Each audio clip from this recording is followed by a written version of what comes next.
और अब एक और साबिक वज़ीर आज़म के बारे में बात करते हैं, हसीना वाजिद, जिन्होंने 14 साल बांग्लादेश पर मुसलसल हुकूमत करने के बाद अगस्त 2024 में फ़रार होकर भारत चली गई, जहां पर इस वक्त वो न्यू दिल्ली में है। इस दौरान ढाका में एक खसूसी ट्राइब्यूनल ने हसीना वाजिद पर सजाए मौत का फैसला सुनाया और बांग्लादेश की हुकूमत ने फॉर्मली रिक्वेस्ट किया है भारत से कि हसीना वाजिद को एक्स्ट्राडाइट किया जाए। हसीना वाजिद साहिबा भी वहाँ पर भारत में खामोश नहीं रही, उनकी कई मीडिया एंगेजमेंट्स, पब्लिक रिमार्क्स भी आए हैं। उनका खुद कहना है कि वो इस साल दिसंबर में वापस बांग्लादेश जाएंगी।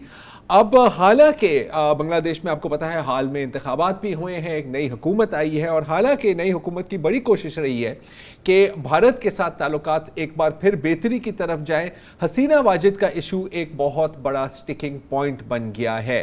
अभी कुछ दिन कबल द प्रिंट इंडिया ने यह भी रिपोर्ट किया है कि जो बांग्लादेश के वज़ीर आज़म हैं तारिक रहमान साहब, वो इंडिया भारत के दौरे पर नहीं जाएंगे और शायद जो आने वाले अगले माह जो ब्रिक्स की जो समिट होनी है भारत में, उसमें भी शिरकत नहीं करेंगे।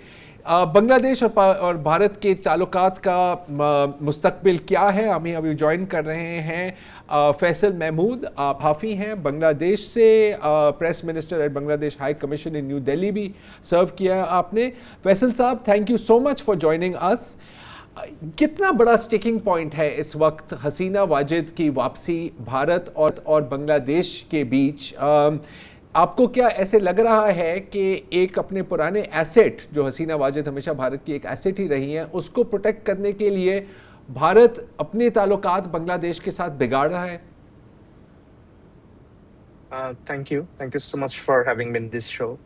I can understand Urdu, but it's hard for me to no problem. Speak in Urdu. So I'm speaking in English. Sheikh Hasina was our former prime minister, but she, for the last 10 years of her tenure, she had turned into an autocrat. So it took an uprising and, lives of more than 1,400 people to topple her government. And after the fall of her government, she took refuge and she's still living inside India, in the capital, Delhi.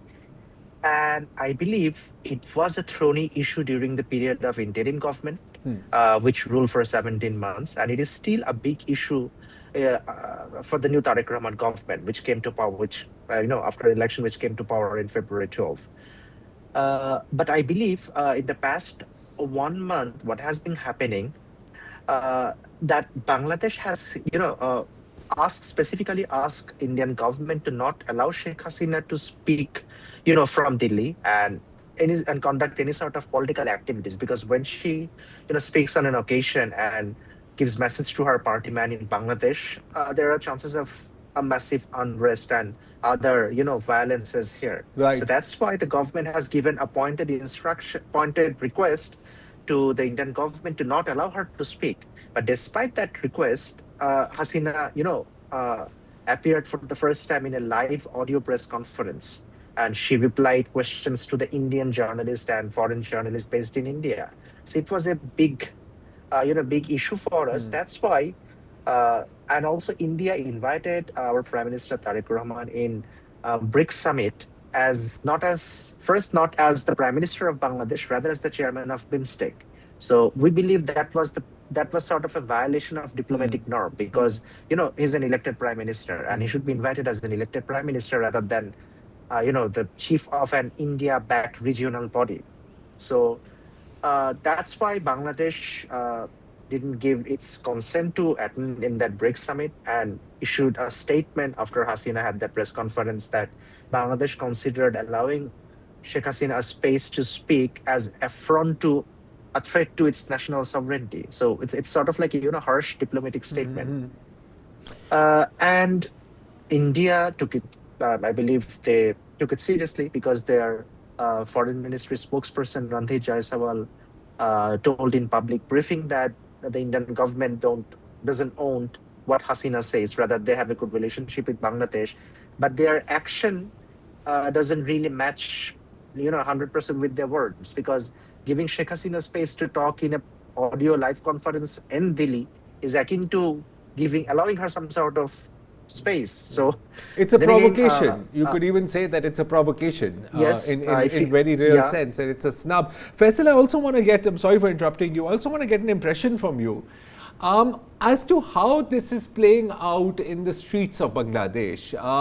I mean, past perceptions notwithstanding, we've known Bangladesh and India have always had very close relationships. There's a lot of geography, a lot of shared history. We know all of this.